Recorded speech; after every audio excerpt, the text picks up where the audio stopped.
ប្រគួតបន្តcontinue បាទឃើញចំណុចខ្សោយមួយហើយបាទទីរះ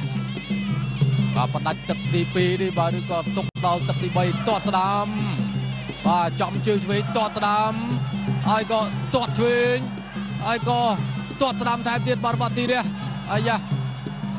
ប្រគួតសោ neutral corner យ៉ាបាច់ឲ្យបាទជើងក្រោមកីឡាករចិនហាក់បីដូចជាពិបាកបាទក្នុងការបន្តការប្រកួតឃើញទីរះបាទទាត់ច្រើន 7 8បុក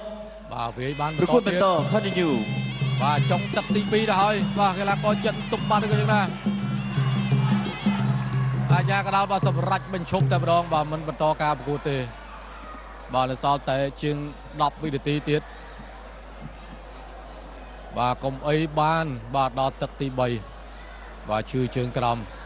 បាទមិនដល់1នាទីផងបាទកីឡាករបង្គោលក្រមបាទគាត់ទាត់ផ្ដាច់បាទក្នុងទឹកទី2ទៅយកបាទទទួលបានជ័យជំនះបាទសម្រាប់ទីរះបាទប្រឹងវឹកខាត់ជើងក្រោមបន្ថែមទៀតបាទសម្រាប់កីឡាករចិនបាទយើងមកទស្សនារូបភាពបាទកន្លែងនេះដែលទីរះបាទបន្តទាត់ហើយទាត់ទៀត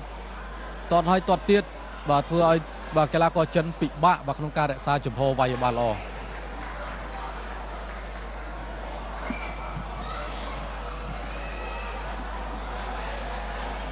បាទអញ្ចឹងក្រហមឈ្នះ3ហើយបងប្អូនបាទថ្ងៃនេះ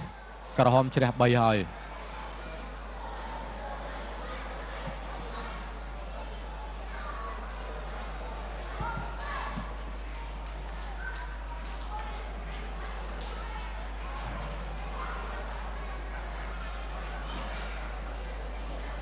បាទ